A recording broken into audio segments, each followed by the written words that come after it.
Guardians of the Galaxy was awesome. Guys? Yeah, Amy Pond kicked ass. She was a great Frieza.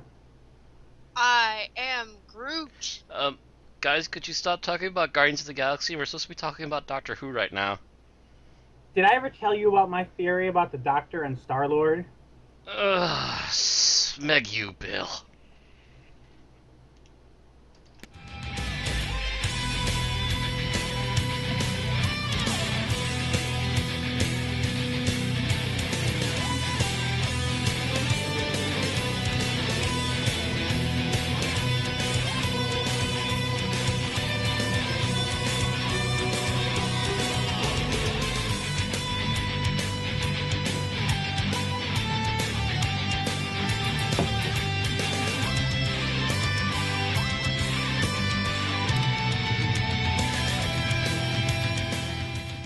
Alrighty. Welcome, everyone, to an Unearthly podcast where all of our episode numbers are happening at the same time. And no, that's not a clever gimmick to make up for the fact that I didn't get the script done on time. So he says. We're streaming live on August 6, 2014. And tonight we feature The Wedding of River Song. I am Bill Sylvia, the man in black, and with me are Mad Matt Winchell. Hello. Randy Ronson McCulloch. Always a pleasure. Aaron Romeo Moon Burke. Hello. And Tim the Enchanter Sheridan. Greetings. In the news, we've got a whole bunch of places that are, well, a whole bunch of places are showing Deep Breath in theaters, but they're all places outside of our normal range. But we do have some news from BBC America. They're announcing Takeover Week, which is sort of like they did, I think, with the Day of the Doctor, where essentially Doctor Who is taking over large portions of BBC America for the week leading up to the special. Pretty much. Well, BBC America basically lives on two shows, Doctor Who and Top Gear. Pretty much. So that's pretty much the bulk of their program. And Sherlock 3 weeks out of the year. 3 weeks out of the year does not a network make. But if you look at BBC America's lineup, it's basically all Doctor Who and Top Gear, like every day. And I'm sure if A&E didn't have their clutches on it, they would probably be adding Python whenever possible. And Kitchen Nightmares. Okay, so... And Kitchen Nightmares, yes. Gordon Ramsay, so yes. Basically Doctor Who, Top Gear, and Gordon Ramsay. Sounds good. That's basically what they show, and so every time Doctor Who has a new event, it's a big deal. Because it's a channel maker. Mm-hmm. In this case, we've got some specials coming up, which they're stating here in the article are new. I haven't really confirmed that. I thought at least one of these sounded familiar, but there's Doctor Who, The Ultimate Companion on August 16 at 9 p.m. I'm assuming these are Eastern times. The Real History of Science Fiction, Time, at 10 p.m. And then on the 18th, Doctor Who, The Ultimate Time Lord, which forms part of a marathon week of Doctor Who episodes. There's also going to be a pre-show a half hour before Deep Breath's BBC America premiere. And I think that's... Oh, and then there's an after show. That's So probably not that's probably like the after party that was done for Day of the Doctor. probably. Yeah, I'm pretty sure BBC itself is still enjoying, the thrill of Doctor Who as their flagship series. But they also So have to they're be kind probably of going nervous all about that. out. And with the co-production with BBC America is going all out on it too. Still, that might be a little bit nervous because if Moffat circles the drain any more than he did last year. Mm-hmm. It's still making money though. By the way, speaking of BBC going all out, I believe the world tour starts tomorrow in Cardiff. Oh yeah. So So if you live in the world, get ready. I've known to visit the world from time to time. I occasionally visit the world, but then I just lock myself away again. The world's full of... So scary. The world's full of ignorances. I like it better inside. Speaking of the world, I did highlight one piece of international news that I think is actually particularly newsworthy about this. And that is Australia is finally getting a lucky break, it seems, because they're simulcasting Deep Breath alongside the UK broadcast. Which, by the way, means that the US, who's getting it, I think, 5 hours later, is probably going to be the last ones to watch it. Wish Yeah, they that's would do the probably by BBC's America's own choice. Just based on probably viewer figures. Yeah. Because if it was simulcast here, it would be at like noon to 1 o'clock.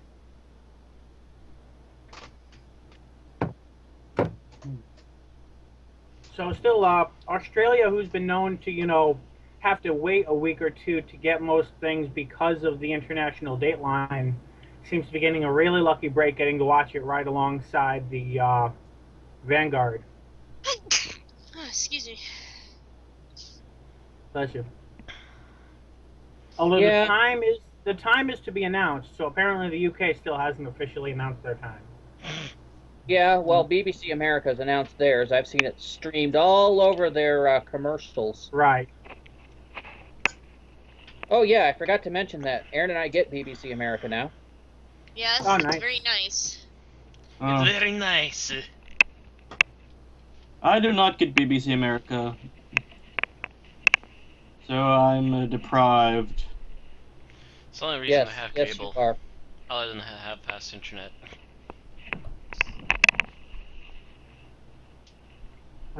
Moving on in the news, BBC we've got America some should be on all less, basic cable packages, I swear. Oh, one at a time. moving down the news, we've got some less celebratory news.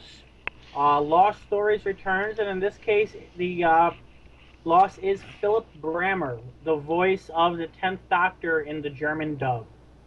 So he's not a very well-known figure for American Doctor Who fans, but he's still part of the team. He's not a or well-known was, figure and for British Doctor Who fans. no, but he's probably a well-known figure for German Doctor Who fans. And we do occasionally get Germans, so... We do? Yes. Oh yeah, we used to get plenty of Germans when I was able to put it on my channel. At least once a week. So he's definitely worth mentioning. He did David Tennant. He's done some voice work for Battlestar Galactica, Stargate Atlantis. He played Lex Luthor in Smallville. Hitchhiker's Guide to the Galaxy. Beverly Hills 90210. Well, I'll try not to hold that against him. Yeah, pretty much. Although that was early on in his career. That was probably years ago already by now. And a couple of other things, but he was also an actual actor in Germany. He did more than just voice work. So he's died at the age of 45 after suffering a fall on a walking trip. So he did not have a good run. No, he didn't. That was very early. Must have been a hell of a fall. Actually, Bill, that's true in more ways than one. Oh, damn. Ouch. Man, oh man. And there's Randy, a kick below the belt. Oh, God. That was a good one. Who said it? I just realized that it kind of worked both ways there.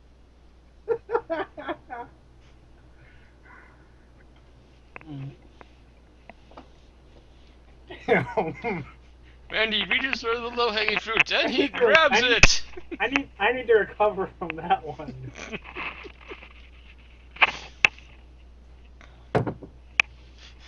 Bill just served it up, and Randy just knocked it out of the park. Right. So on to our next bit of news. If anybody's interested in the soundtrack collections, Silva Screen is having a sale. Oh, I where could is not. this? I don't think you gave me a link. It was the last link. I only saw 3 links. Yeah, I Did didn't you see a load thing it? on It originally didn't have a link, but then I edited it and added the link in, which you should have gotten, but I'm going to resend it if you did. Is this it? Yeah, this is it. Okay, I got it. Okay. So I could not really tell you how much the prices are different from normal unless their website says it. But if you've been holding out on buying their collections because of the price, now might be your chance. Let's have a look-see. £6, so that'd be about $12. Usually a CD, even in foreign in like from what I've been seeing lately, usually around about $20. So yeah, these aren't half bad. Yeah, it's not giving a comparison to their regular prices, but And then there's the huge box set. speaking of sales and prices, I did put a link in this, but I was just going to mention those any of you who missed we were talking about last week or who might have forgotten. Big Finish is still having their 15th anniversary special. They've been doing one sale every day for 48 hours at a time. Unfortunately, they no longer seem to be giving away dollar downloads, but they are giving discounts off of various lines, changing it up each day. So if you're a Big Finish fan, don't forget to check them out. Really wish I could. Myself, but I've got to save for. I think I've bought about $31 Big Finish stories in the past month. So essentially, Bill's been watching and going ching ching ching ching ching ching ching Hey, ching. Bill, share the wealth. Mhm. Why don't? Yeah. Well, he does share his account every once in a while. Only when we need it for review, though. I was speaking of which, I don't think I've mentioned it out loud to you guys. I put it on a tentative schedule, but I was thinking about doing short trips, maybe around Christmas time. I mean, sorry, spare parts around Christmas time. If we have an opening, maybe. I think we have. We I've might. listened to spare parts before. Say again. It's a good one. I completely missed what you said, Randy. Yeah, me too. I said if we have an opening in our schedule. I have listened to spare parts before. It's very, very, very good Fifth Doctor audio. So I've been told, yes. Yeah. Features the Cybermen from my favorite Cyberman story. Or actually, it might be my favorite Cyberman story now. I don't know. So do we want to cover the other things really quick? Other things? We wanted to, I think, touch upon Twitch updates as well as Guardians of the Galaxy. Sure. Okay, so you're regarding Twitch for those people watching us on Twitch. Yes. Okay. Go ahead. So I will cover this relatively quickly for everyone. Essentially, Twitch recently got a number of updates. First of all is the channel page, or dashboard page actually, which looks really, really ugly and bland right now, I have to say. Oh, you changed it! I don't like it. It's a lot of white, and it's actually kind of hard to look at when it's so much white. Other than that, they've also started to crack down on music, because the music industry is everyone's thorn. I don't think any of the videos that we have been necessarily affected as of yet, but from what I've been hearing, literally for like a minute or two of music, they will completely erase the audio of an entire episode. Jeez. So that's a thing. But as far as I'm aware, we are unaffected. I checked last week's episode and it still had audio, so we're good. Hooray. Yeah, So that's that, at least for now. those artists need more solid gold Humvees. Yeah. Hmm? They're not special children anymore. Come on, anybody can do this music. Matter of fact, Weird Al is stopping doing records so he can just do whatever he wants whenever he wants. Seriously? Yeah. That's why this recent album is such a big thing, because he's officially saying it's his last major album. From now on, he's going to be doing online videos and stuff. Maybe we'll see him in another epic rap battle. Show the way. Lead and we will follow. Yeah, Weird Al's got his thumb on the hit button. He knows what's going on. Maybe that means Isaac Newton will have a second battle.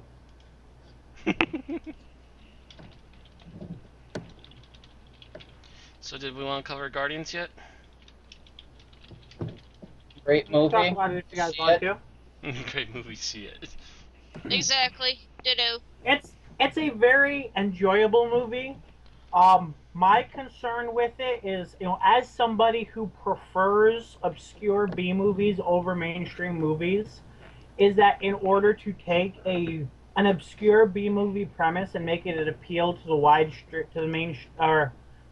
widely appeal to the mainstream, what they pretty much done was take absolutely no risks and make sure not to say anything in order to just present a purely entertaining movie, which always is subjective, and there are some certain things that are minor, so they didn't turn me off of the movie, but they probably kept me from enjoying the movie as much as I would have if certain things had been played a little bit more straightforward.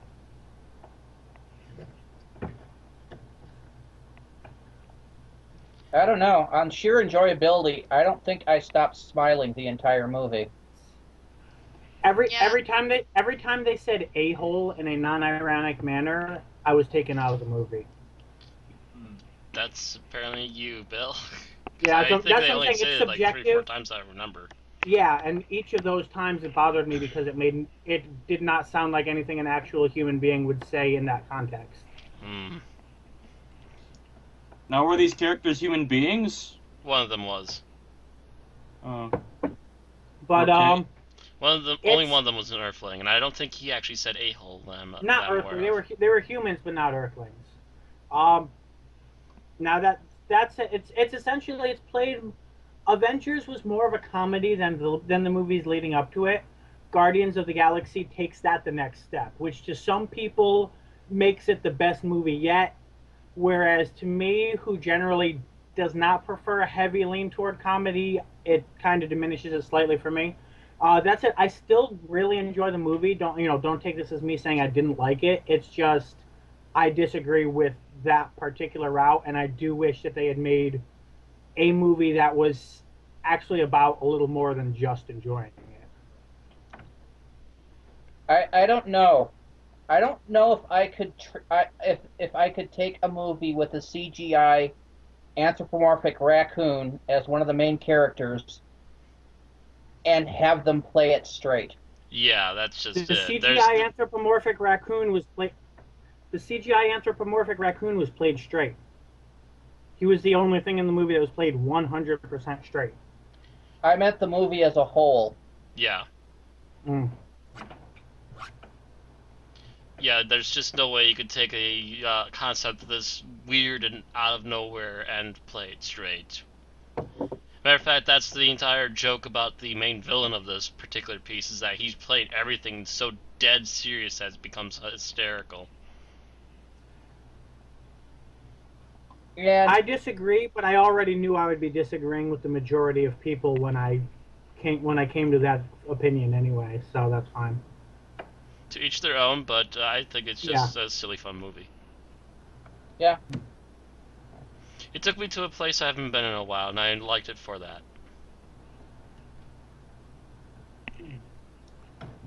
Thoroughly enjoyable. That's how I felt. Now that said, despite me being the negative one, I did have there were definitely some really awesome moments in there, and I'm never going to be able to listen to Hooked on a Feeling the same way again. Along with the rest of the musical score there, yeah. I'll admit, the day after watching this, I was doing stuff around the apartment, and I spontaneously broke into that.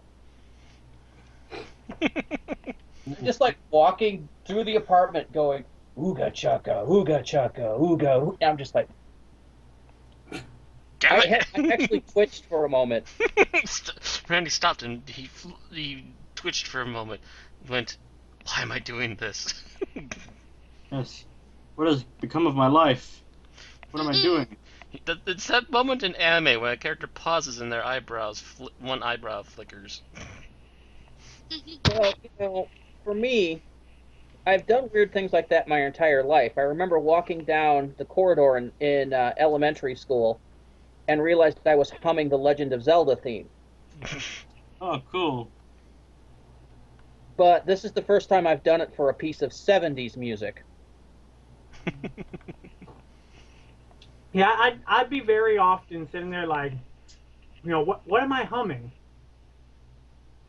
It's a bunch of 70s music. Why do I recognize what I'm humming? Why is it stuck in my head? David Bowie. Lately, the theme to Super Mario Brothers 2 keeps popping in my head. My default for humming stuff like that is usually like I Am the Doctor or This is Gallifrey. Mhm. I will hum those idly. I don't hum much else these days. The So, other day, the other day I was just walking through my apartment, and I'm trying to remember where this came from, but there's some version of the new Doctor Who theme where people were like using the word Doctor Who as the beat, and I forget, like, vocalizing it. I'm not sure if that was from the actual actors or from something else, but that was stuck in my head. Was it Doctor in the TARDIS, maybe? I don't think so, because it would have been it. yeah, that's definitely I not don't recent. know. I don't know. That's not recent, but Like, maybe whatever someone it else was, did it wasn't cover. official, but it was just something I had heard. Well, this wasn't technically official either. They were just a band that was really, Mhm. really big on Doctor Who, and they happened to make a hit in the UK with that. Like, it was just like in my head, like Doctor Who, Doctor Who, Doctor Who, Doctor Who. And I'm hearing Tennant's voice in my head going, "No, don't do that. Just no." don't do that.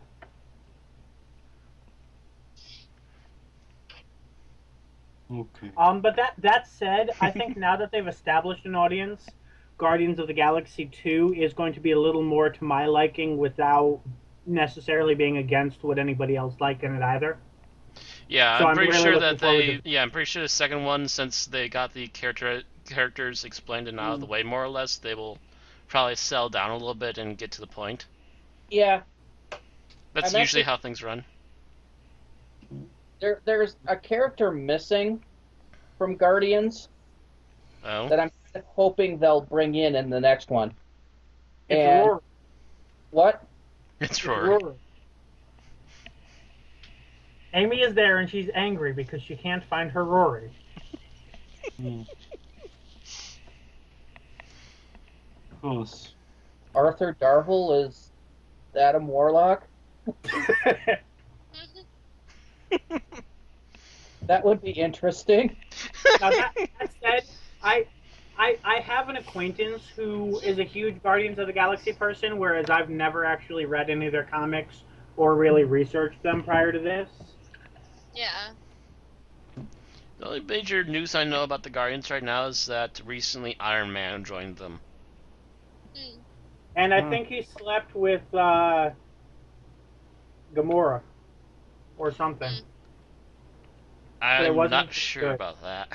I remember Well, I he's remember. Tony Stark. He'll sleep with anybody given half a chance. Well, he would, but I'm not sure about Gamora. All I remember was someone posting a Guardians of the Galaxy image on Facebook before I watched the movie. It was Tony Stark next to somebody green with red hair. She's like, "Yeah, I'm gonna go back to the bar," and he's sitting there like, "Yeah, okay, ouch." And then the caption was something like, "It was like, I forget if it was a Spock reference because of Zoe Saldana or if it was a Kirk reference because of the green skin." But it was one of them 1, Tony Stark 0.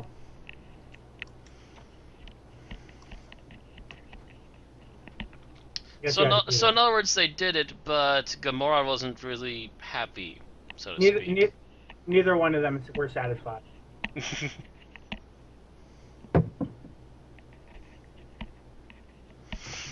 Hmm. As you will. So, talking about Tony Stark's inadequacies on.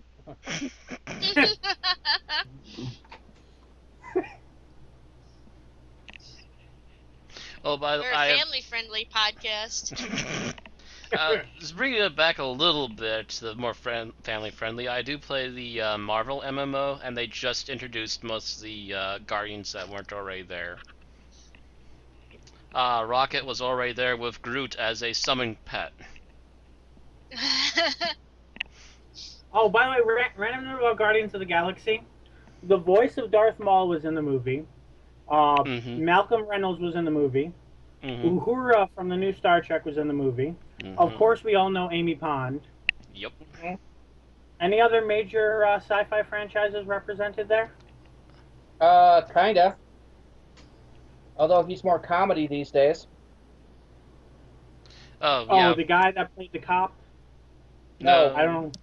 I recognize him, but I don't know who he is. Also did a voice in the movie. What he voiced, I will not say. Yeah, that'd be a spoiler.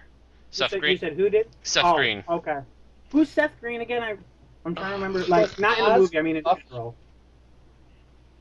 He was Oz from Buffy. He was Got Dr. you. Okay. Evil's son from Austin Powers, and he does Robot Chicken. And is the voice of Chris on Family Guy. yes, thank you. I could not remember his name. Oh, yeah, that's right. For those who care, Vin Diesel is Groot, I think.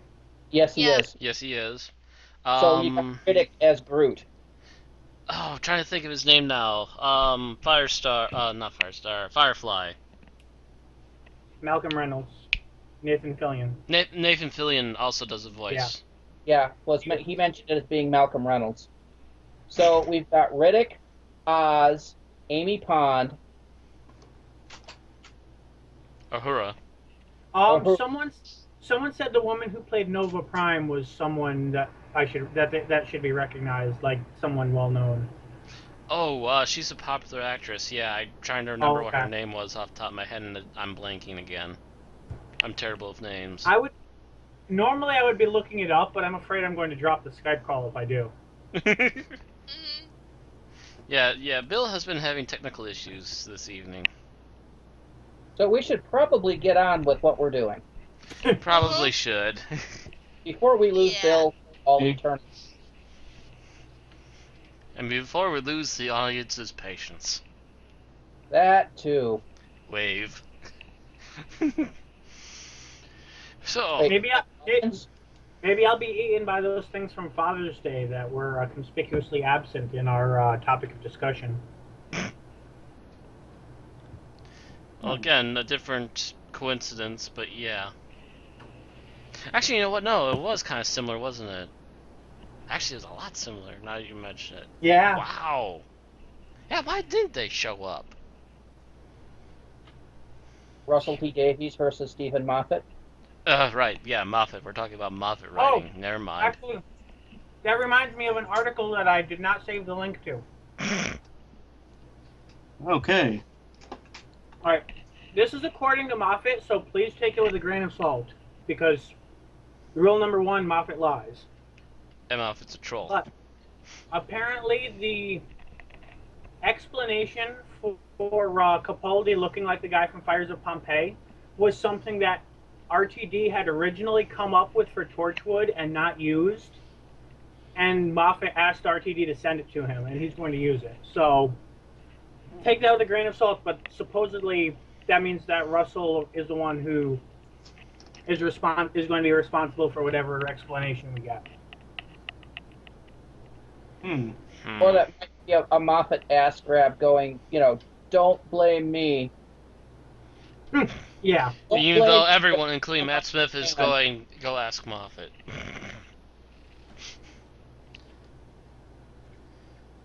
Yeah, Moffat's looking for anyone to put the blame on, to be honest. Let's face facts at this point.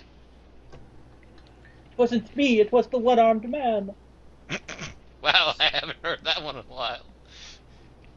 Oh, that took me back to the 90s. Anywho. Okay, so summary. Is it me or anyone else? I think both me and you did last time. Yes. Tim just watched the episode. Okay, so everything is happening at once, all at once, and it's always the same time. And Churchill, who is Caesar, Caesar says, "What's going on?" And says, "Oh, it's always the same time." It's like, why should I? It's always been the same time. And then he says, "Bring me the soothsayer." And the soothsayer turns out to be the doctor. Shock and awe. And he has a beard, and he's old, and he's like really, and things are confusing. And Churchill says, "Hey, what up?" And the doctor says, "Well, it all begins with a woman. The woman who killed me. But she didn't kill me. Even though she was supposed to kill me. She broke time in half. Or it splintered because she didn't kill me when she was going to kill me. And so now everything is happening all at once. You know, all timelines are converging, and soon it will fall apart, and it's going to be very bad. So... And I'm enjoying this explanation so far. Keep going. It's quite funny. And then Amy Pond shows up wearing a cool-looking eye patch, because eye patches are cool, but no, the doctor doesn't say that, I say that. Say that. And the doctor says, "Look, you don't know me, but in another reality you do know me." And and Amy says, "Yeah, I do know. Yeah, I'm Amy Pond. I'm the girl who can remember anything, and even stuff that doesn't happen. So they go to the Egypt, which is now Area 52, because the doctor has to die because it's a fixed moment in time, and you can't change a fixed moment in time. But River is all like, "Yes, you can," and the doctor says, "No, you can't. Who told you that?" And then, oh, look at him. and then they have these the silent creatures in the blue goo, but they're not really in the blue goo. They escape from the blue goo because Madame Gavorian says, "You've fallen into our trap, ha ha ha,"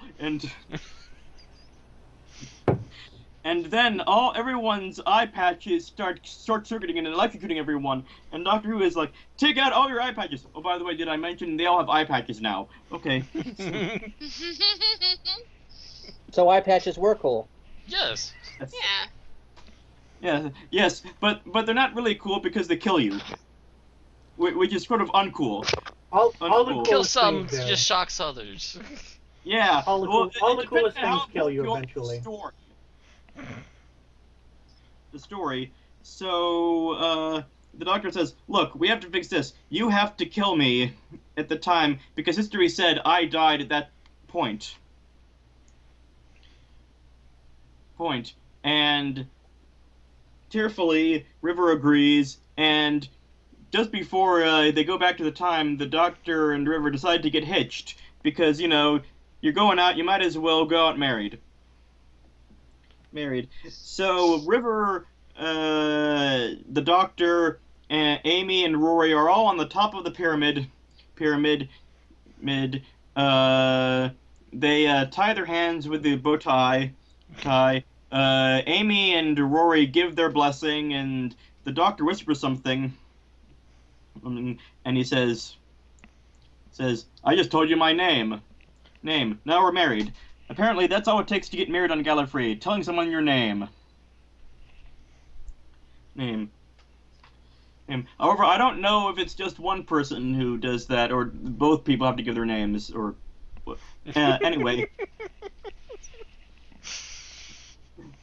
anyway. So they go back to time, the doctor's dead, and Amy is sitting in her backyard, you know, having a drink, when all of a sudden River Song shows up, and it's a future River, and the doctor, and she lets in the secret. The doctor didn't really die because it was a tessellect all the whole time, and everyone's mind is blown. So the doctor faked his death by building a robot that looked just like him, shrinking himself down and piloting it, and it was the robot that died. And so, history remains unchanged because officially the doctor did die. So, Rule 1, the doctor lies, and Rule 2, the doctor is a cheating bastard. But that's okay, because he's our cheating bastard, and we all love him. And so the doctor says, I'm making too much noise, I'm going to go back into the shadows. We'll see how long that lasts. But the blue head in the box, who I forgot to mention this whole time, says, you're only running from your destiny. The question must be asked, the question that must be never answered, the question in plain sight. What happened to Chuck Cunningham? No, I'm just... The question... Doctor Who, which, if you've been paying attention, you probably would have guessed long ago early in the season. But it was fun to finally hear someone say it on on the screen. So that's the Wedding of River song. I'm sorry if I forgot anything out. I was kind of excited. So anyway, that's the.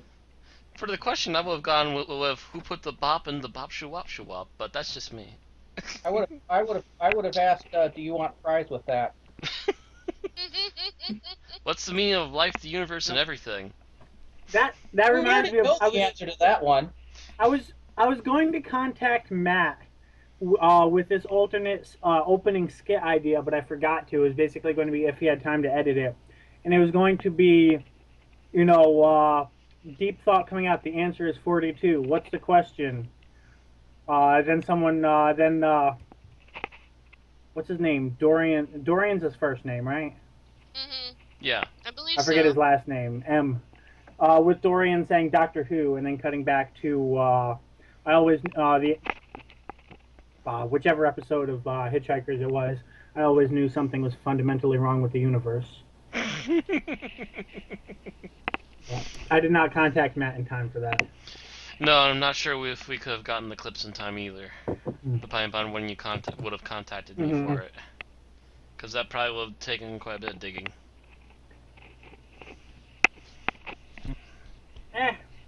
It might. I don't think it really would have, but yeah, either way. I don't have those DVDs. I really need to get those DVDs. I really should get for Hitchhikers on Hitchhikers? DVD. Yes. It's all on YouTube. Really? Yeah.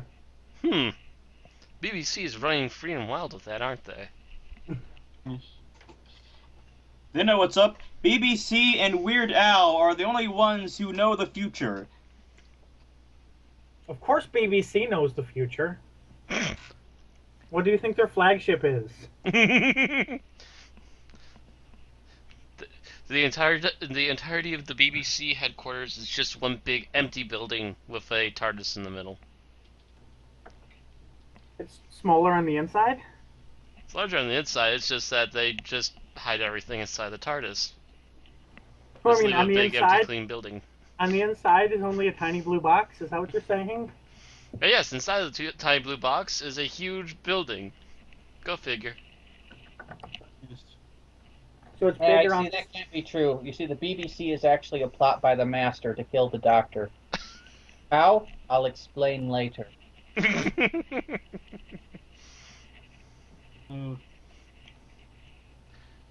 After we also take the architect for the trap out to dinner. Oh, of course. So, interesting tidbit. Along with Let's Kill Hitler, The Wedding of River Song was an episode which the script was pretty much handed in so late that the first draft was filmed because the certain writer, whose name I shall not mention, was apparently too busy to get the script in on time. The certain writer... Are we talking about Moffat or Gaddis? Moffat. Moffat, yeah, okay. Because these are all Moffat episodes. I don't think you guys mentioned Gaddis writing this one. No, we wouldn't be reviewing it if it was Gaddis. Nope. Did Gaddis write an episode that season? One or two, maybe. I think. I don't know. I'd have to check. Yeah, Like, I don't have I'm a list trying to offhand. I'm trying to think of all the Gaddis episodes, and I don't think he wrote one in Series 6. Let's see. I assume he IMDb. would have. He writes almost every single season at some He point. might have been busy. He might, well, if he was busy with Sherlock, it sure didn't help his co-writer, but let's see. I might also add that this is the longest that Matt Oh. Smith's hair's gotten. It looks He kind of wrote odd. Yeah. I He wrote did notice that his hair is kind of long. He wrote Night Terrors. Mm. By the way, I saw That was Night not the Terrors greatest today. episode. I saw Night Terrors today. It was okay. Well, let's see. It had an interesting twist.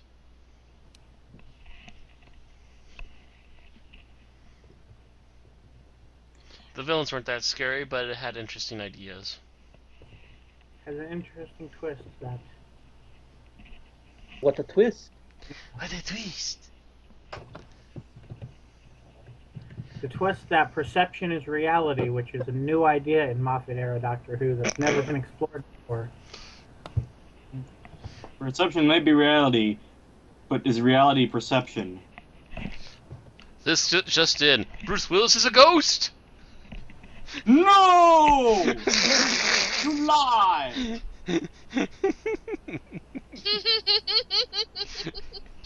Why did you lie?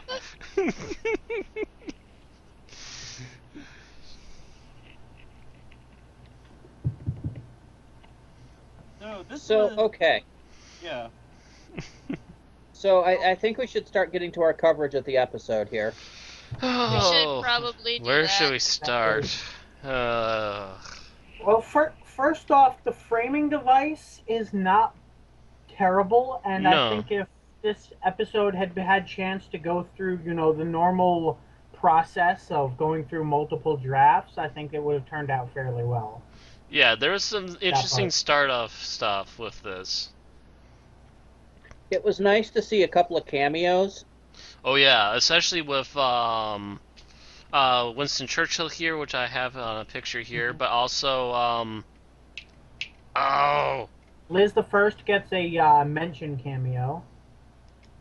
Who else? Charles Dickens gets a yeah, cameo. Dickens. And we hadn't Yes, seen he him gets a cameo. Yeah, we haven't seen him since the love first Charles season. Dickens cameo. Yeah, it involves ghosts. Oh, we love ghosts. It's just so Ghost- much fun, you know? Yeah. Would have been nice to see some more period cameos from some of the other, time stuff that he's been in. Yeah. Agatha Like Christie could have been there. Agatha Christie could have been there. Who else could we have thrown in? We could You have know, probably if- thrown in a couple extra Romans. We only if he saw had one. made- Mhm. If he had made this episode now, we would have had Vastra and Jenny and Strax. Oh, probably, Oh yeah, yes. exactly. Yeah, but this Aw. series, he had only introduced them, so... Yeah. Yeah, he probably didn't have any clue what he was really going to do with them yet. Vastro, Jenny, and Strax. He has a clue what he's going to do with them? As far as I'm aware, he had no clue what he was going to do with them, if he was even going to bring them back. He has a clue what he's doing with them now? They need their own TV show. He has a clue. He's milking them for people who give a darn about them. So, for Aaron, essentially. Yeah. I like them every once in a while. Not all the time, but every once in a while. I just kind of wish we could see Vastra eating somebody. Oh, that's going to make it on family viewing. And Well, if this that's- were Torchwood. That's what BBC 3 is for. Oh, I've seen things Oh, for God. kids people were eating. I'm sorry, my brain just went to Vastra eating a hot dog. She's gay. No, No, literally eating a hot dog. Literally eating I a know, hot but dog. still. There's a Like, video out there called Batman Eats a Hot Dog, Oh. and Yeah, seeing that from Vastra's point of view is slightly disturbing. Unless it was actually a dog that was hot, like you put a dog in a room, you raise the temperature up a bit, the dog starts panting. Oh. And That's Tim just went to a dark place. Thank you, Tim. anytime. I don't know why the room. People usually do that in their cars. Oh. Oh, locking a dog in a car is too cruel.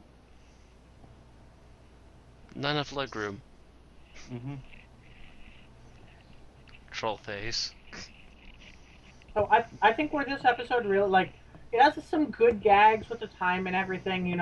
Winston Churchill talking about downloads and everything while riding his mammoth, which we should have seen. I think where it falls apart is when the season plot gets introduced to it. Yeah, pretty much. The main problem is that, of course, as everything the rest of the season, it centers around River's song. Well, most everything from the rest of the season. Yeah. I mean, River. That's a part of it. A role in it. I mean, if they'd renamed this the Wedding of the Doctor, would you feel that way though? Yes. It's still Yes. centered around River's song. Yeah, the name has nothing to do with it. True, but it does have to do with our perception of it. And I'm kind of thinking it should have just been called The Wedding of the Doctor. As one, it would have felt a little bit more natural, and I think It's it just would have still had the less Adventures of negative River's connotations all song. around. The title does not enter into it. What about just titling it River Breaks the Universe? Yeah. Because that's really what it was about. River Yeah, Song's pretty much. Day Off.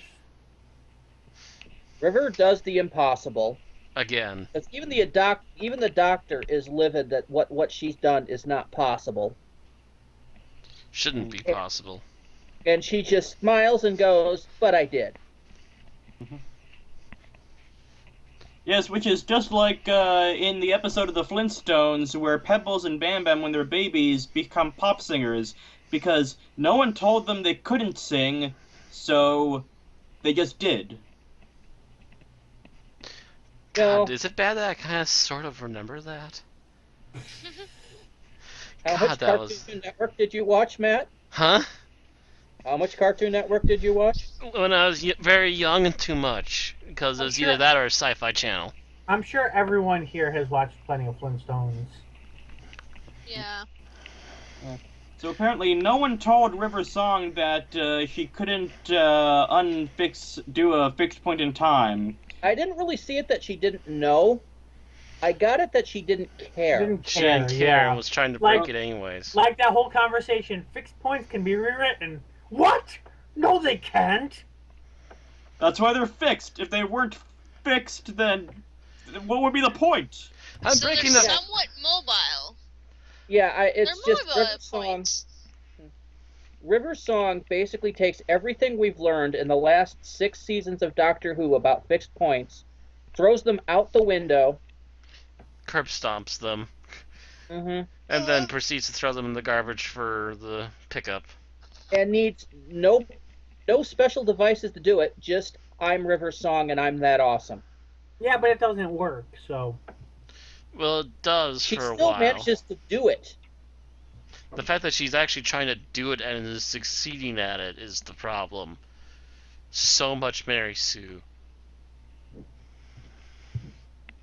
It's pretty much God mode Sue at this point. And it's essentially a story centered around River Song being God Sue the entire episode. That said, even taking a more sympathetic to River route, if it was that easy to break that fixed point just by by discharging the pistol, that's a very crappy fixed point. Except that's the point, Bill, is the fact that it being a fixed point, she shouldn't have been able to do that, period. And instead she did. Just because she's River Song. And not only that, but the other good title for this one would have been River Song is a Selfish Bitch and Other Stories. Because she's like, yes, I love you so much, Doctor, that I'm willing to end all of creation just to keep you from dying. Yeah. The one thing you would die to prevent, I'm just going to do it because you're that important to me. River Song, go jump up a creek. Go take a long walk off a short pier. But that go canoeing without a paddle. but Over the that is Niagara Falls. the common flaw in most world conquering is like, how can you rule the world if you destroy it first? Or how can you save the Doctor by destroying reality? Doesn't the Doctor exist in reality, or where would you exist? Yeah. It's completely and totally selfish of River Song to do this. The Doctor doesn't want to destroy the reality because he lives in it. Horrible. That's a pseudo galaxy reference. Haha. Yeah, kind of live in it. Yes. What has reality ever done for you? Put air in my lungs, I guess.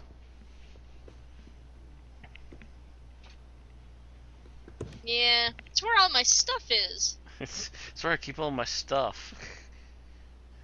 Have you seen my stuff? It's stacked everywhere. Yes. Over In there, reality- and up there. What they should have done was hired the shell Zebulon. collection and leave it on the beaches all over the world. What the Cylons should have done was hire the Grebulons to kill the Doctor.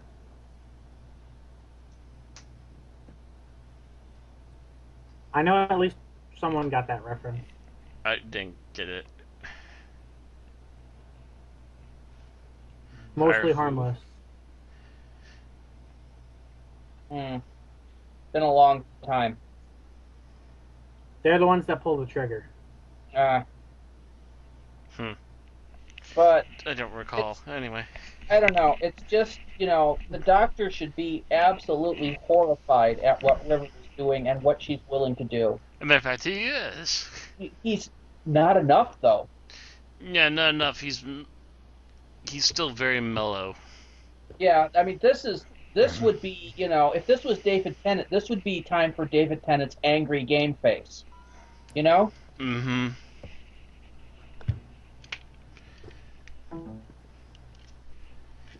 Which is, again, another major flaw in the writing of this Doctor, is that he never has enough of the angry like he should have. Yeah, he has a couple angry scenes in his first season, and then he pretty much just... He gets Takes very some- I guess mellow he just- angry at best. He takes something for it and doesn't worry about And it whatever anymore. it is has the side effect of him becoming very, very depressed by Series 7.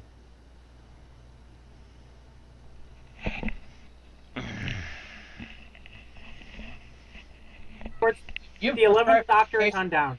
Lord, please check the side effects of depression. Punch.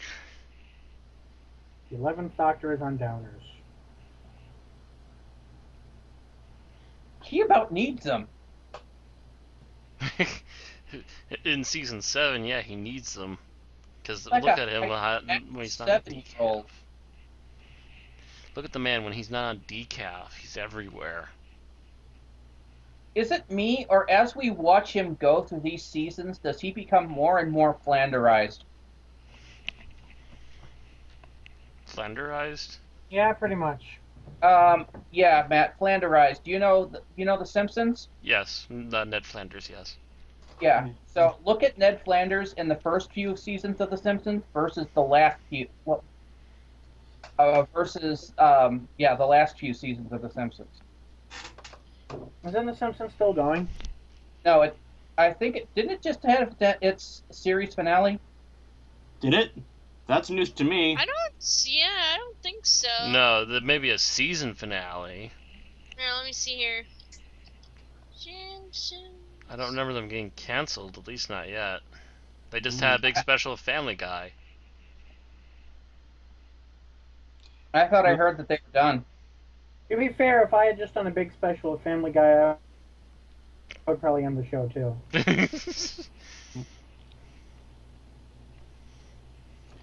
That's good. But anyway, I mean, yeah, look at the last few seasons. I mean, like the last as in the past few seasons.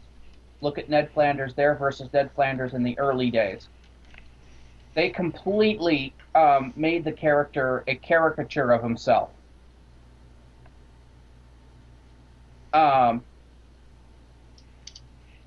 He started out, he was kind of this perfect, idyllic neighbor. Mm-hmm. To the point that that it irritated people. that annoyed Homer by his, his perfect family life. Um, and then they kind of turned him into this Bible thumping, ultra conservative fundamentalist. Um, and so, yeah, they basically upped all of the religious overtones of the character and turned him into a caricature of himself. Hence the term flanderization. When you take a character and up. Like, you take one part of his personality and make it the dominant. What's that? It's like when you take one aspect of their character and it dominates all other things. Yeah, you dial it up to 11. By the way, they're hoping to complete 30 seasons by the end of the decade for The Simpsons. So It's still going. Yeah, the 25th season is not the final season. Okay, I thought I had read somewhere that it was. No. I thought so too, but could be mistaken. I've not been hearing anything about them finishing that off. Although I've been hearing rumors here and there about Family Guy finally being cut off. And it's about time, because apparently that thing's been going way downhill.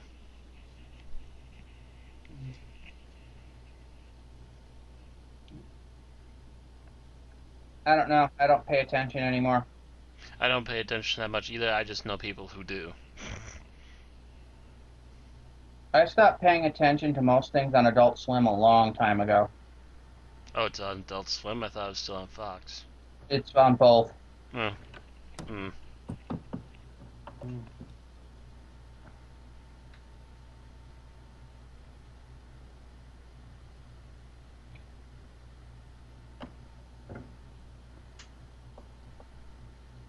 I just don't watch Fox. Yeah, anywho.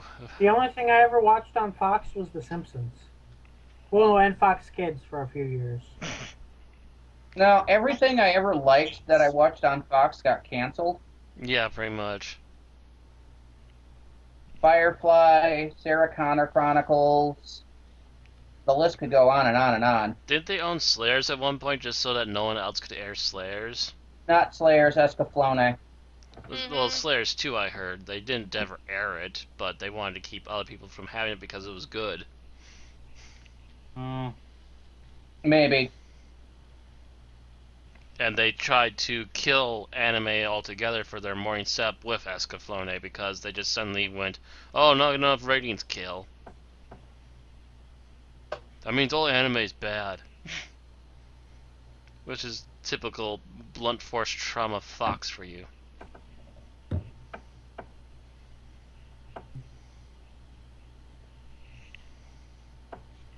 Bunch of Neanderthals flinging poo and typing on keyboards in that place, I swear. You have one thing to be thankful for them for. Not upping Doctor Who for a contract in 1996-97. Yeah, that's true. But have the new series that we have now. Maybe, but at the same time I could have used more 8th Doctor. Yeah. Oh, we could always use some more 8th Doctor.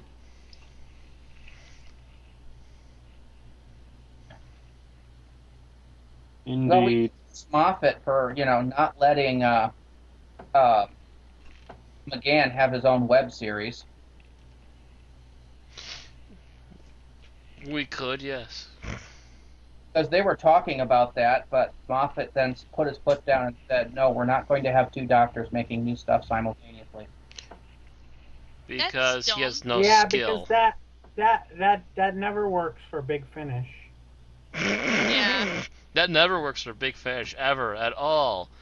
With, 4, 5, 6, 7, and 8 all going, plus people who can decently do a version of 1 and 2, and we're still waiting for someone to do 3.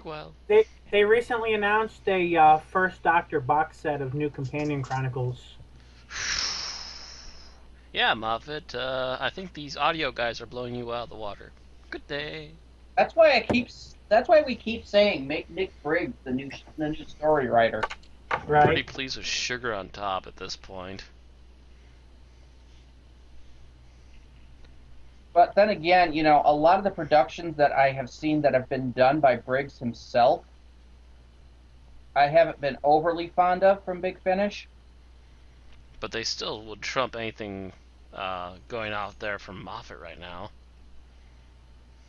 Maybe. There's also the fact that most of the ones that, at least the ones that I've seen with issues about, are big spectaculars that are hamstrung by the fact that they cannot change the status quo and therefore have to end with the Doctor essentially writing the story out of existence.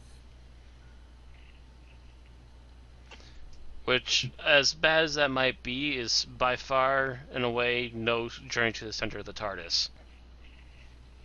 Nothing will beat Journey to the Center of the TARDIS for low. Oh, wait until you find the new low. I'm sure we'll have it one of these days, especially if Moffat stays in control. And then they announced Justin Bieber as the 13th Doctor. And a collection of Doctor Who fans just so committed seppuku. No. That's the point there that I think we would start ending this podcast, because nobody would want to watch the show anymore. That, and I think all of us would be starting to save our money to try and get airplane tickets to the BBC. And then the marketing division of the BBC were the first against the wall when the revolution came. The best part is that me and Bill know people in Britain. I think we know a couple of them in London, in fact, don't we? Yeah, I think so. I believe Lucas and Andrew are both in London. So, would they be complicit with us for trying to kill? For trying to kill Moffat? Oh, I'm pretty sure they would be. Yes. I think so. Yes. I'm not sure about Andrew, but I definitely know Lucas would probably be with us on that one. Because I think, from what little I've been seeing from him, he's kind of annoyed with Moffat lately, too. Yeah, I think there's not very many people who've been impressed with him, especially lately. Of late, yes. Yeah, like I know people that are big fans of, season 5 and parts of season 6 that got to season 7 are like, okay, we need to give it a break now. And now we're going to do season 8, and everyone's just going, oh god, oh god, oh god, please don't fail, please don't fail, oh god. Mhm. So do we not have much to talk about this episode? Okay, I don't think we did. Back on topic, and we keep trying to go back on topic, and we just keep tangenting because we don't want to talk about like this. I keep trying to come up with something to bring us back on topic, and I can't think of it. It's just because the episode itself is so jumbled and so there's so much WTF going on. I can understand it. I can make heads and tails of it. The thing is that it's centered around the worst case scenario of bullshit. Well, the thing is, everything to do with Kovarian and the Silent Priests is poorly written and not given the time of day to edit, and therefore it's not satisfying to talk about or to watch. And it's fairly pointless. I will say, however, that I did enjoy the doctor's plan at the end to get out of the whole situation. I just wish he would have explained to River sooner so she would stop pulling bullshit. Yeah, there's that. The plan was good, and I was fond of, and I was okay with the episode to an extent to that part. Then of course we get to Moffat's reveal for the next season that it's all going to revolve on the question Doctor Who. And I immediately groaned at that point. Yeah. I think when I first watched this way back, at the finale, my immediate response to that was, seriously, Moffat? Really? You're going to take what has been a long time running gag for the show and nothing more than a running gag and never intended to be more than a running gag, and revolve your entire 25th or 50th anniversary season around it, you suck. Facepalm. Facepalm, you fail.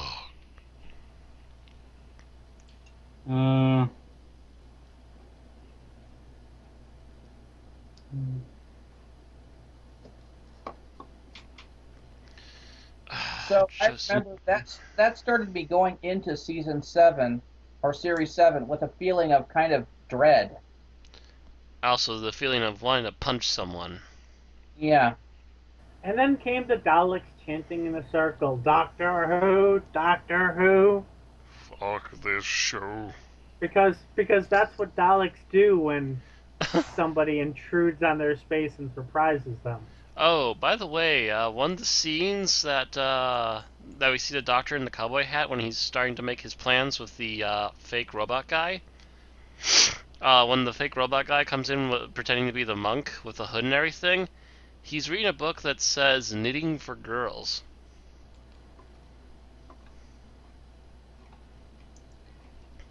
I've got a picture right here, zoomed up and everything. Are you talking about the character played by the Tesselecta, or? Yeah, the monk guy. Before the Doctor is switched out with him. When he's at the bar scene. Mm-hmm. He's reading a book while waiting for him to show up, and it's apparently a book about knitting. Now that's a page-turning subject. Well, it's just that our last appearance of the Eighth Doctor thus far was him mentioning knitting as something to do while he's dying. I'm sure that's a coincidence, considering that scene hadn't been written as of the filming of this. Moffat can't write a year ahead. Moffat can't write 2 months ahead. Yeah, and mind you, this is actually 2 years ahead, considering Series 7 actually took 2 damn years. True. And even then, when he pads it out that long, he still can't write everything properly.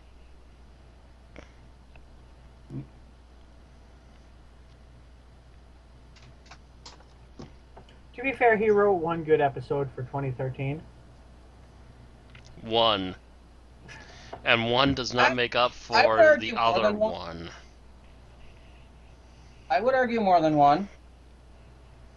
Because he wrote The Bells of St. John. Oh, that's true too, yeah. Oh, yeah.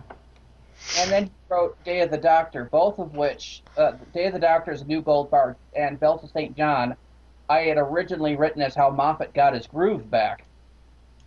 Yeah. And then immediately tossed it out the window. We descended into mediocrity. It took a bit for it to get tossed out the window. Oh, the mediocrity was with other writers, so as soon as he came back, he tossed it out the window.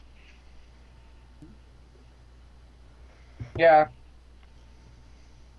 Yeah, name was a bit of a...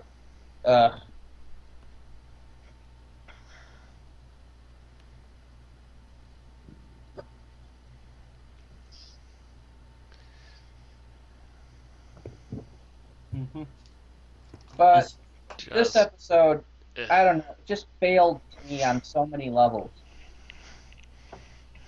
I enjoyed some parts of it. Again, some of the top parts where we actually show the Doctor to be competent and actually coming up with good plans. That's what Doctor Who should be about. Yeah. But the fact that it's all based around this idiot who is killing people by the thousands just to save him, stupid. There are also just some boggling things that make it pretty obvious at the first draft. Like the guy who I guess is such a good chess player, he plays a lethal version of chess for spectators. And the Doctor uses this to essentially torture him for information. In essence, not literally, but for all intents and purposes, that's what he's doing. Pretty much trying to get information out of him, yes. Blackmail for information. Mm-hmm. Blackmail usually doesn't involve death. It didn't, really. I mean, it extorted him. If he didn't give the Doctor information, the Doctor was going to make him die. Mm-hmm. That's kind That's of how assuming Clue that ran. whatever species that person was, 12 million votes would have killed him. Yeah. Of course, then we get a moment that we can dub over with "Curse Your Suddenly but Inevitable Betrayal." Mm-hmm. Followed by "It's a Trap."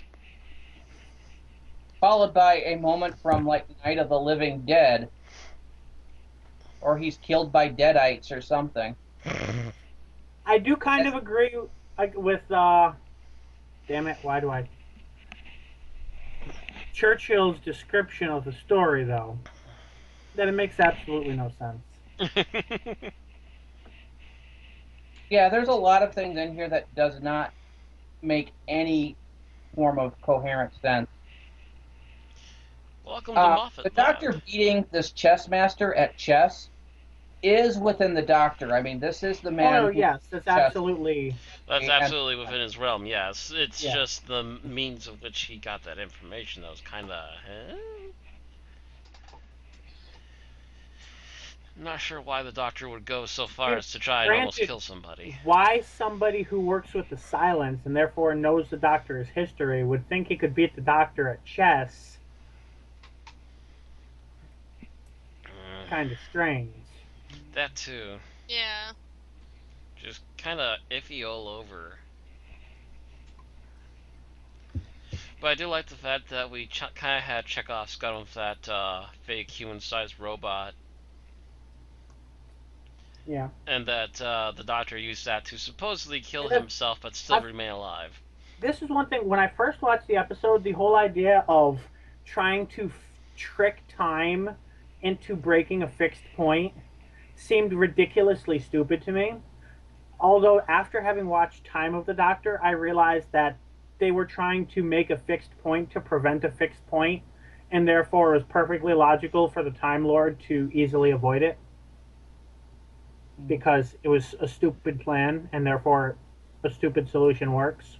Mm-hmm. Yeah, some of this episode makes more sense looking at it in retrospect. Like, motives and stuff. Like, why a standalone episode, it's Doctor dead in the first place was never really explained in Series 6. No, it wasn't. And as a standalone episode, that should be standing on its own legs if utterly collapses in under itself. Yeah, we only start getting the Silence's motives when we start looking at, the end of, when we start looking at Time of the Doctor. It's still not the greatest thing, because I'm not that thrilled with Time of the Doctor. But at least some of it was explained a little.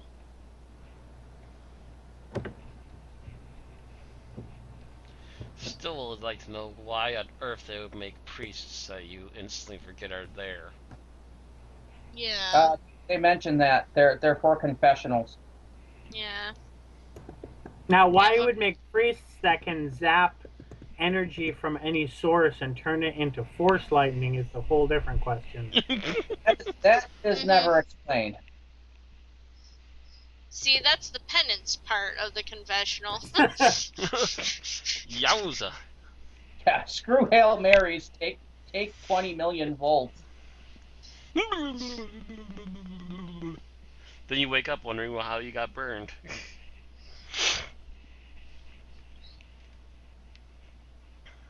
Oh, another thing about this episode, and this is not the last time Moffat does it, but for someone who,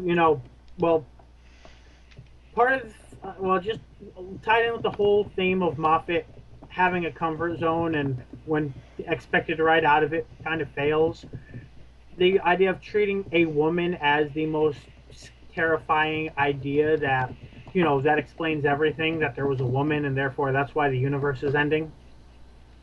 And nobody thinks that's a strange answer because they're Moffat characters. Does kind of have a casual sexism going on, doesn't he? And it's repeated in the Bells of St. John, where he was just like, what is this strange and terrible mystery that you're studying? A woman.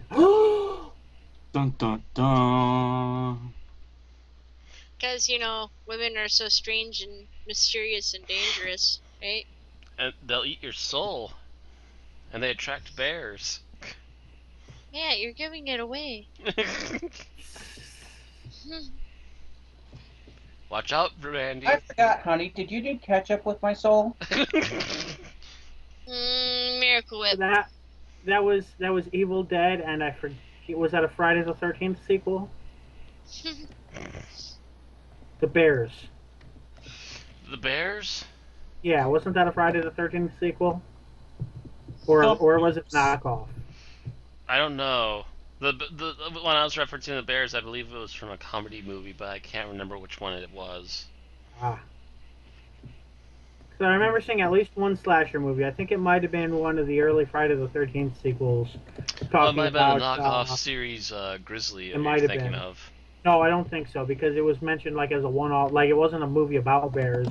They just mentioned that women on that time of the month need to be careful because they will attract bears. Good to know, I guess. I think that might be The Great Outdoors. Not familiar with that. Okay. Oh, that's a good movie. I know it attracts the Boggy Creek monster. Are you saying the Boggy Creek monster is a bear? No, it's actually Old Man Withers from Amusement Park. He also sometimes doubles as the creeper. Hi, creeper. Why is he creeping? I'm supposed to be the creeper. And Matt misses a Mystery Science Theater reference. Wow. No, I just made one myself. There was a part where he's hiding in the basement. Why is he creeping? I'm supposed to be the creeper. I made my own reference back, which is my way of acknowledging your reference. He made a reference to your reference? Exactly. You made a reference to his When reference? I Google that line, I get a dozen responses that are vaguely related to Friday the 13th Part 2. So I'm pretty sure that's where the line came from. Maybe there was some sort of mention to that, maybe. I'm trying to remember now. It's probably been about 6 months or more since last time I watched a Friday the 13th movie. You need to get back on the wagon. I need to finish that franchise one Anyway, of we these got days. about half an hour left, guys. We Do should we want to call probably it do early? stuff, shouldn't we? Do we want to Wait, call it we were early supposed because to be we doing obviously don't want to something? review this episode. We've already reviewed this episode. It's terrible. Why didn't anybody tell me? I'm sure everyone's aware of this, but this episode kind of highlights the fact that River doesn't know the doctor's name, or at least she shouldn't. So the Technically, question she is, shouldn't. is there going to be another episode down the line where the doctor tells River his name, or is that going to just be written out the window? Apparently she knows it by name of the doctor, because apparently Hollow River whispers it. Well, Right. apparently Well, she whispered to him the first time we met her. Yeah, she knows it. Professor Song knows it because she mentions it to Tennant and to the TARDIS.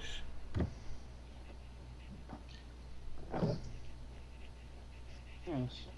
I'm kind of praying to God we're done with River Song. Time God and has Moffat nothing will to do tell. with it. God has nothing to do with Yeah. this, Randy. Only Moffat.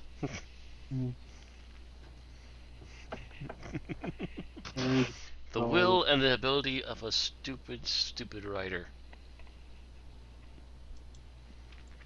Of course. Hate much, Matt? Hate much? Only a wee bit. See, you get the hate train going, it's kind of hard to stop. Chugga chugga chugga chugga. Smack Matt's this, smack been this. Matt's been sucking the haterade pretty hard tonight.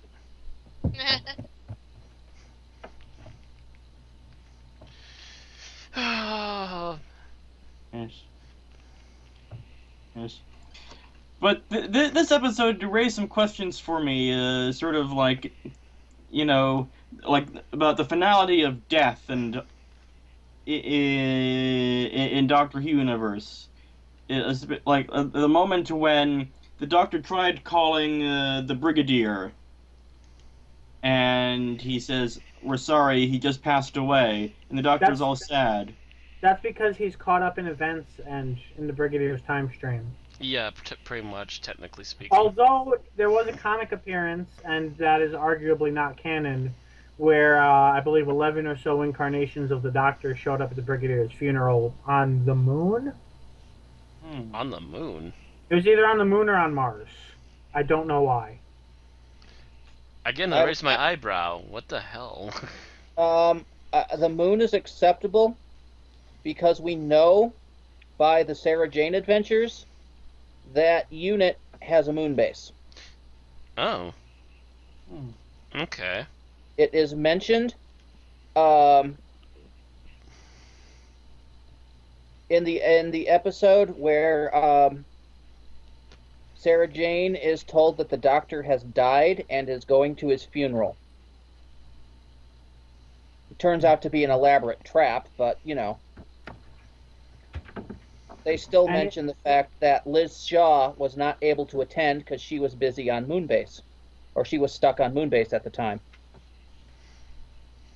Can never have too many moon bases. Yeah, I've always wondered if that was a bit of a tongue-in-cheek reference to, like, you know, UFO and Space 1999. I would also consider it a one-off reference to other groups like units such as S.H.I.E.L.D. Because I'm pretty sure S.H.I.E.L.D. has a moon base. Probably even have a Mars base, too. I'm pretty sure UNIT was based in part on S.H.I.E.L.D. I thought JLA also had a moon base, too. Justice League, I think they have a satellite base for sure. I don't know about moon base. They had a satellite base. Yeah, they had. I'm not entirely sure if that's around either anymore. In the Grant Morrison run of JLA, their base was on the moon. I'm sure Stark has his own moon base just in case. Sorry, Bill, that's a moon base? Sorry. He has a Mars base. Wrong continuity. That was Avengers, not JLA. Bats might. Soups might. Oh, Superman probably does, yeah. Because somehow Superman can breathe in space, I don't know. Because he's freaking Superman? He goes How up Batman can breathe in space is the bigger question. Yeah, he has lungs of steel. Well, he was also a Green Lantern, so smeg it. He goes up there when he wants to put on his blue body paint and watch things happen.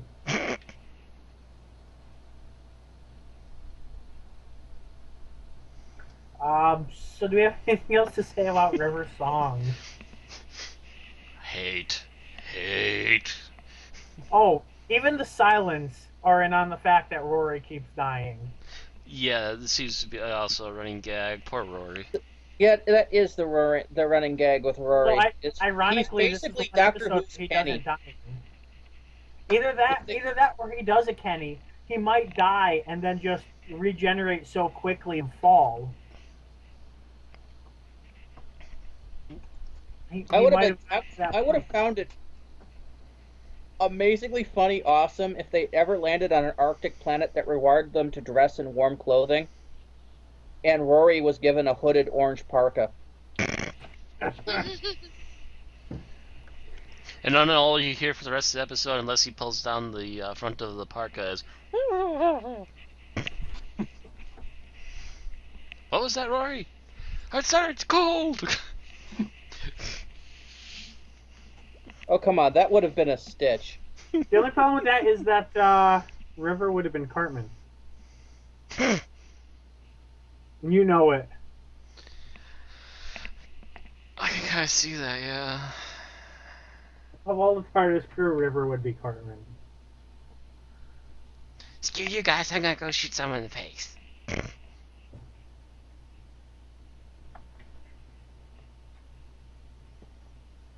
And River wanders off. Should point this out. I guess want the to invite Stephen Moffat to a convention just to point this out to him. The Doctor would be Stan, and Amy would be Kyle, I guess. Are you sure the Doctor wouldn't be Jesus? It could be worse. They could have River Song be Jesus. Wrong Doctor for Jesus.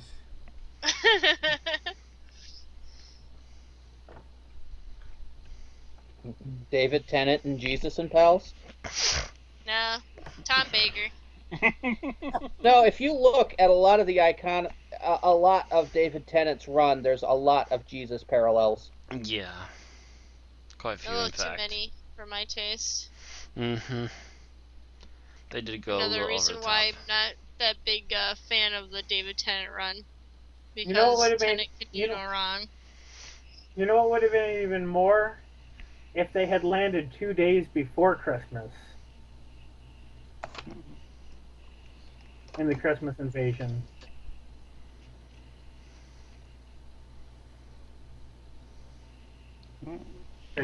Huh? What?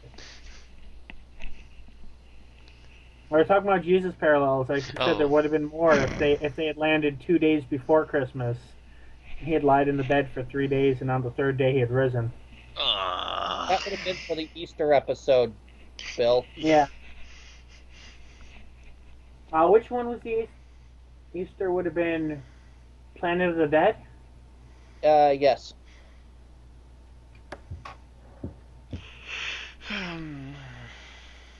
I haven't rewatched that one because it's not on Netflix. Stupid Netflix. I'm not entirely sure it's Netflix's fault, but Actually, yeah. it might be on Prime, so I might actually be able to watch it, in HD for once. Because I've only watched it in YouTube quality so far.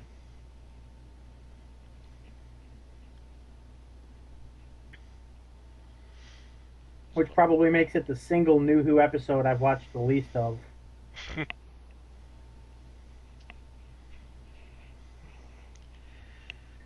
We'll have to do that one at some point.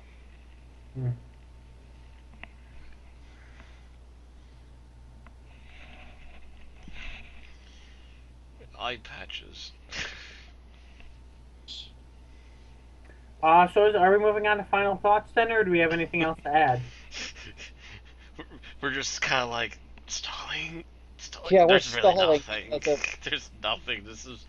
We're stalling. Don't stall. That makes you like River. Don't stop. Stalling. Don't stop the stalling. A few things worth mentioning though. Things that would have been or would or should have been addressed if they had actually, edited the script. Do you think they should have added anything about the fact that the Tesselecta is aging? In terms of all the hair growth and everything. That was all the android. Yeah, but, I never realized that. Yeah. The Tesselecta can be programmed. Like, I kind of wonder if they were, like, matched the appearance of the Doctor and had the Doctor, like, sit inside of there, like, listen, you can't shave until the Tesselecta appears to shave, and then you can shave. So that it would match. Well, I'm pretty sure the Doctor was doing all of that on the inside by a sonic screwdriver. I'm pretty sure he borrowed the ship. Well, I think there's a scene where he turns around and when they were like, "Is there anything else we can do?" Oh, you're saying borrowed as in they gave it to him without them being there. Yes. Right. That makes sense because then they wouldn't burn to death. Mm-hmm. And the Doctor could have just found one safe spot inside the robot and stayed there until everything was done. Mm-hmm. Which kind of makes me think that they should bring back the Tesselecta crew at some point. Like, are they stranded in space somewhere because they gave the Doctor their ship and he burned it? He said the fact that the ship was barely damaged by the fire. Oh. Well, he said he was barely singed, I thought. He didn't really specify. Yeah, they didn't specify too well on that. Because that would people are seem not to be crossing the wires on it. Or maybe that was part, like, they burned it to make it appear they were burning him, and then, like, the ship shrunk or something. Or maybe it time traveled. He just waited till he was out of sight and... It time traveled and the next time bumped into Hitler in a cupboard. That would make another time loop. It's not. No, I'm pretty sure it's like he waited until he was out of sight, negated the burning effect, and got up. I Returned wonder the if it was ship back to these special. guys and went, thank you. I wonder if it was special fake gasoline and the fire was all a hologram.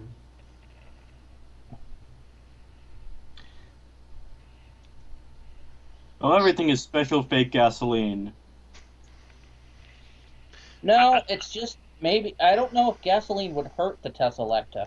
Yeah, I'm gonna say that normal Earth-made fire. How's that gonna harm super advanced technological robot thingy? Fire hurts metal. Well, I have heard that you can apparently start a fridge on fire, so. When you said Sugar fire, burns. I had a flashback. Does anyone remember Battle Beasts? We're talking about fire No. melting things, and you're like, I had a flashback. I was like, oh god, another one. Do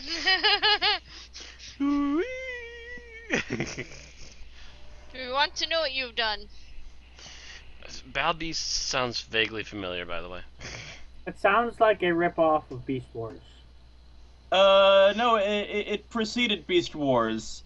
There were these action figures you collected that they had like special stickers that you rubbed to reveal what they were. Like there was Earth, Fire, and Water, and so you each chose your figure and you put them together, and then you rubbed to see who won. You know, so Earth beats Water, and it's Wood, Fire, and Water. Fire beats Wood, Wood beats Water, Water beats Fire. So Hey. basically, it's rock, paper, scissors in action figure form. Odd. Wood beat Screwdriver. Green Lantern is defeated by wood.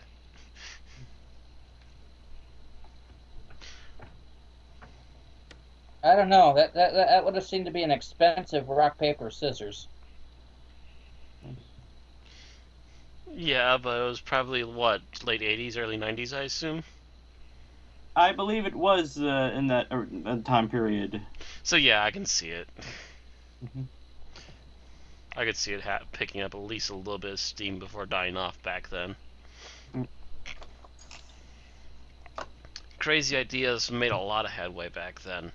That's how we came up with Street Sharks. Street Sharks was fucking awesome. And Tiger Sharks. Anyone remember Tiger Sharks? It was You the get a follow-up tiger to by the tail, cold on Tiger Sharks. Oh yeah, someone finally remembers it. Yeah, It was the what do you call it? It was the follow-up to Silverhawks and Thundercats. Thundercats. and Mine wasn't saw there... because it was not being broadcast at a time I could actually watch TV. I think there was also a Toxic Avenger cartoon around that particular time frame, Yeah, too. there was. Yeah. Yep. That was a thing. Apparently it's on a box set now. With the movies. So, final thoughts then. Final Oh thoughts. god. Yeah, I guess we put it off long enough. We've managed to spend 2 hours talking about nothing. Which We is made a more than this Seinfeld episode episode. Oh! Ouch. Somewhere, Seinfeld just felt a pinch. That or he sneezed. Matt, I'm going to resend you something I had sent previously in case you happened to forget about it. Oh? Yeah, Do I need to what look we've at it been- right now? Yeah, what we've been talking about for the final scores for the visual, or I had kind of talked about and nobody answered. Oh, it's here. Oh, okay. It's a Google Doc. Yeah, basically something people can look at when we put scores on. Okay. So it's up. Okay, so who wants to go first for final thoughts? Final thoughts. This episode raised some confusing questions. It was a bit rushed and chaotic. But I thought the characterization was good. I really liked the scene of Amy Pond blowing people away with a machine gun.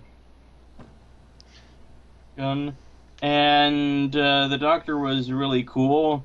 I really can't hate on this episode, but I just don't think it's a very good one.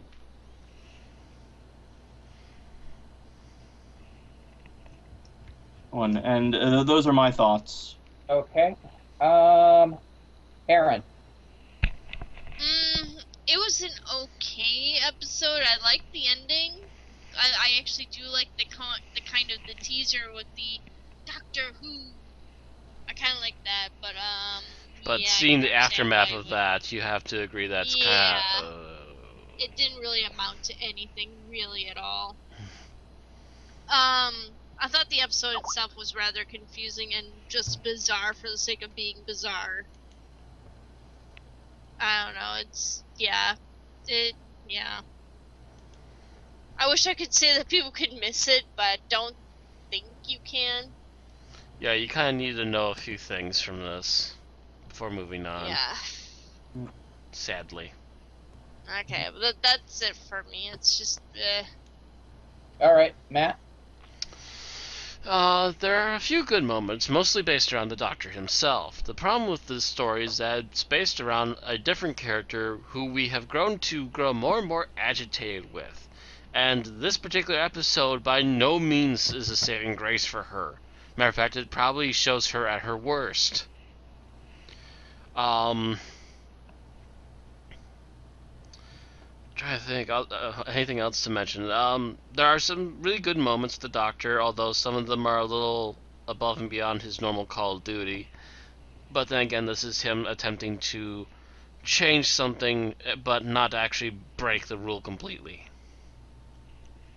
Whereas River Song herself is completely breaking the rule and killing thousands and thousands of people to do so. Which, yeah, that leads up to the point where the Doctor should have been raging at her, but he never does because River Song.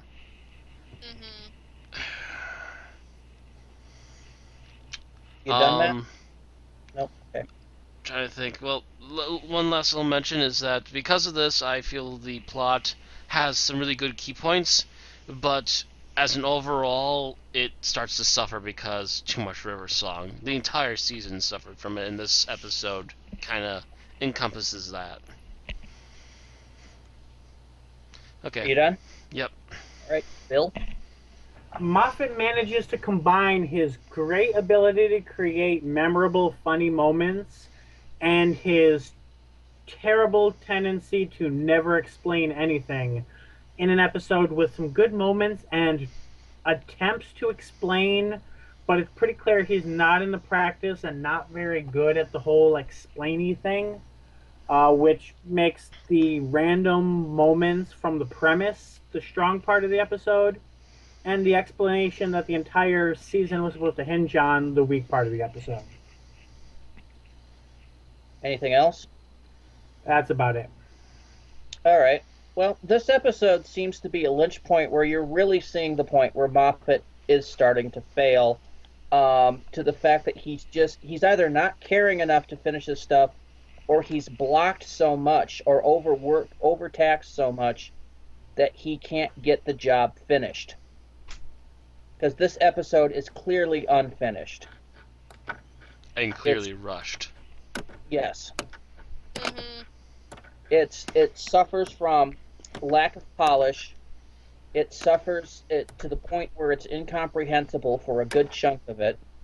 You can see strings where Moffat had ideas but couldn't follow through with them because he either is lacking the ability, the time, or the desire to finish what he's looking at.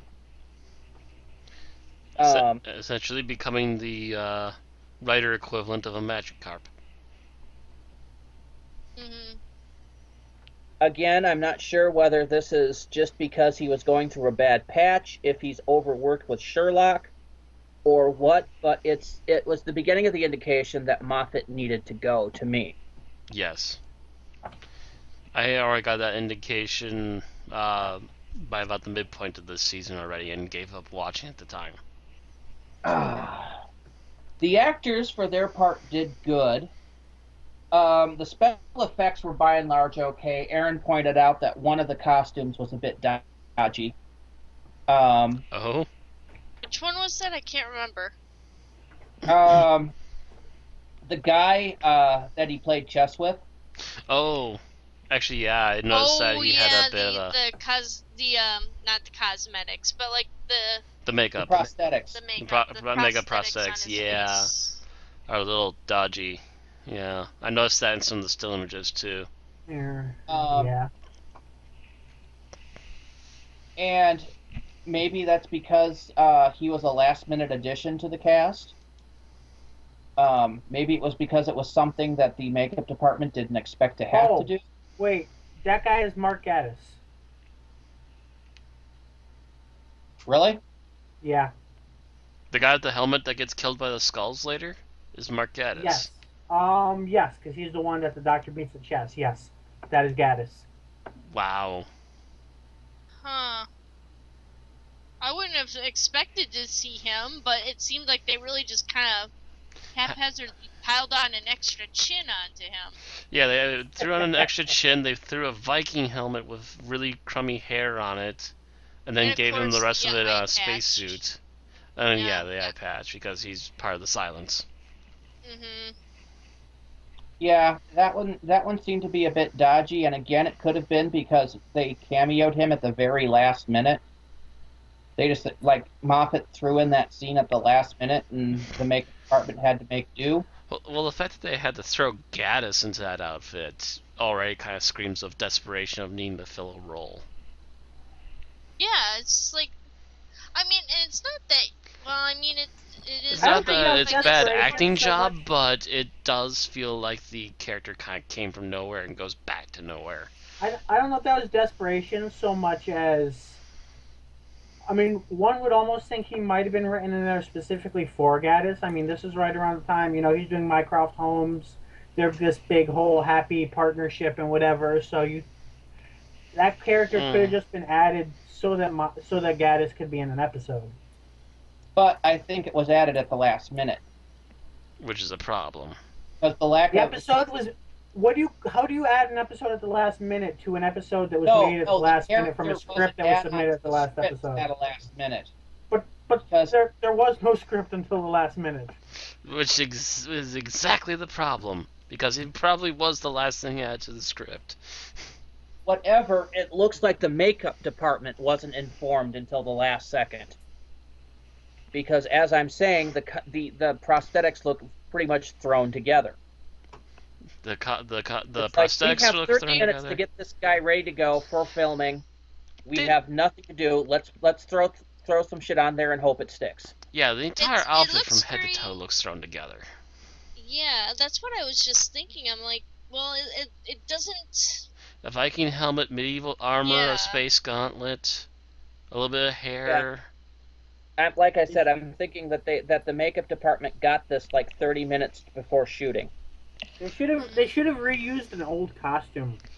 It looks like the makeup guys had the last minute notice, and that the costume guys were told to just let him pull something out of the closet.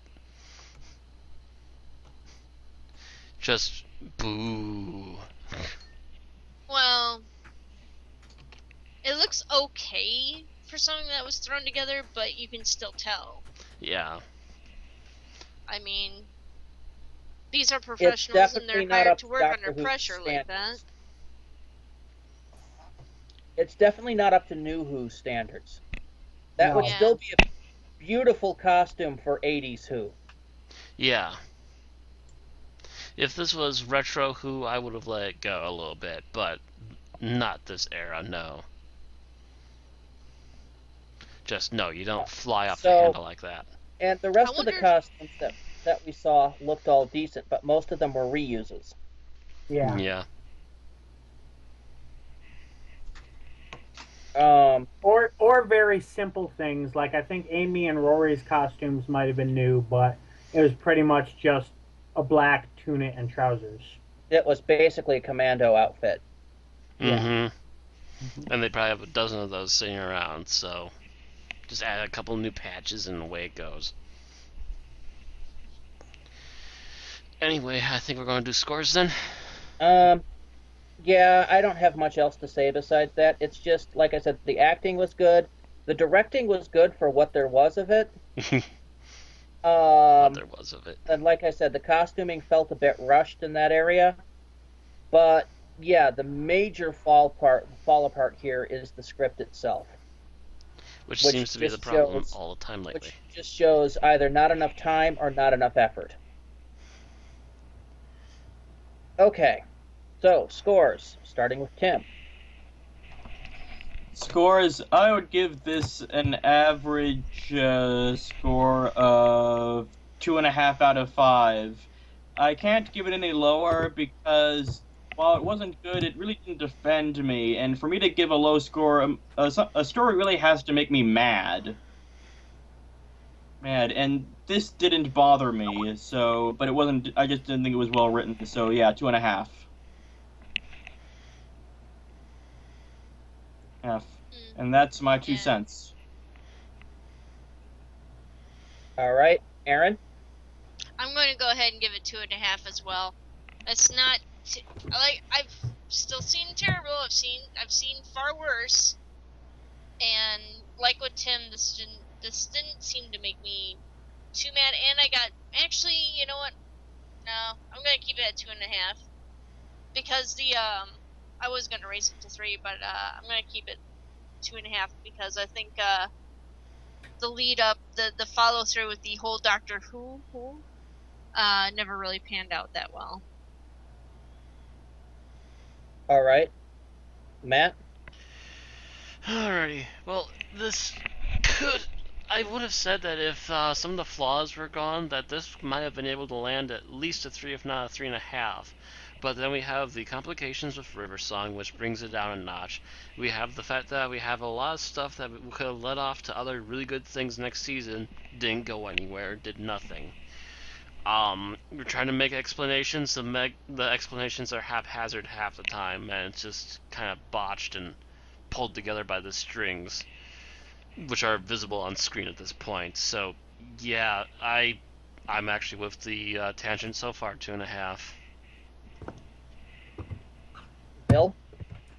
Well, as usual, when it comes to something in the 2-ish area, I find myself deciding, would I consider this to be more enjoyable than the Twin Dilemma, or would I intentionally go to watch it more often than I would watch the Twin Dilemma? I think this is slightly better than Twin. Just I think it's right around the same level, to the point where, I mean, I've seen this episode. There are things you need to know that happen in it, but would I watch this episode again for pleasure without extensively rewriting the script and reshooting it? Probably not. So I'm going to give a 2 here. All right, I'm also going to give this a 2 because my opinion is that this was the series finale. This is supposed to be the big payoff for the season. And you look at its predecessors along these lines. First of all, it's a 1-part episode, the first 1-part finale we've had in the history of the series. Previous ones being, our previous finales being such epics as Journey's End, as being Parting of the Ways, these huge, massive productions that were just epic and stuck in your mind for months afterwards. Heck, some images still stuck there now, and we probably haven't seen them in a better part of a year or more. And this one is just completely and totally lackluster. That it really loses another half a point simply because of the fact that the big payoff you've been waiting all season for isn't there. So I have to give it another half-point deduction to make it 2 stars. That puts us at an average of 2.3 out of 5 for the 5 of us. Yeah. So not the worst not episode horrible. we've reviewed so far in Mind of Moffat, but certainly nowhere near the best. By far not the best, yeah. What's the worst we've reviewed thus far? I think the lowest would probably have been the Time of Angels, but I forget the average. Mm. I think that might have been closer to 2 or lower, maybe. That one sunk pretty low, as I recall. Okay. So that should be it for this podcast. Next week we'll be doing um, the Christmas special for this season, The Doctor, the Widow, and the Wardrobe. Hooray! Hooray! Have you I seen haven't this seen it in a episode? while, but I know it's based off of a series where a lion is Jesus, so I'm assuming David Tennant appears in it. Don't we wish? That might actually save it. David Tennant has come to this episode to save you from all your bad writing. Oh. I can't be with you on the sheer visceral hatred of Moffat, Matt. This Mm-hmm. is the man that brought us the empty child the Doctor dances. I'm not saying that old Moffat, when he actually had time to actually write, wasn't bad. Wasn't was. I'm not saying that old Moffat, when he had time to write, was horrible by any means. But since he became headrunner of this show, he's gotten worse with every Well, passing moment. yes, but The man Not with has no every passing tact and moment no at skill. all. Day of the Doctor was pretty damn epic. That's because he yeah. had more than a couple of years to write for it. He had plenty of time to actually think that one through. Because he knew it was coming. And I mean, he made some pretty questionable calls for Day of the Doctor too, like adding John Hurt. Mm-hmm.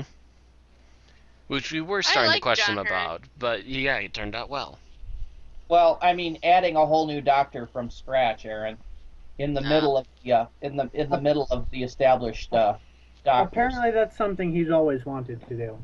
Yeah, but I mean, with John Which Hurt which doing makes it, it sense paid off. considering his original Doctor Who claim to fame was all about doctors that didn't live very long. Yeah, how often has he killed the Doctor now? How often has he threatened to or has killed the Doctor? every season, every other episode. Well, let's see. He killed 9, 10, and 11 in The Curse of Fatal Death. So that's 3. Then in actual series, he came in just as 10 left. So he killed 11 now. He killed the War Doctor. He killed the 8th Doctor. So that's up to 6, if you include canon and non-canon. He killed the Tesselecta Doctor. Mm-hmm. 7. He technically killed the Doctor at the end of Series 5, but Amy brought back by the power of, belief. Uh, By, he clapping arguably hands. he Yeah, arguably believe. killed he arguably killed the Doctor in the. 8. I think we've just found I think we've just found the ultimate secret. The secret that's been hiding in plain sight the entire time. It's been in front of our faces. Stephen Moffat is actually the master. And then all of a sudden we see Moffat in green lights, cackling wildly. He's the camp one. Not only did I get to kill you once, Doctor, but now I get to do it every single season.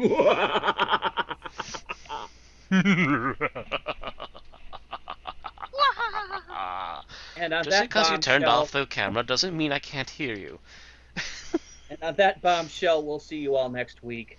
Mm-hmm. Good night, everybody. Nighty night. Next week, which is our last streamed episode before the live one. Yay. Sweet. See you all there. Have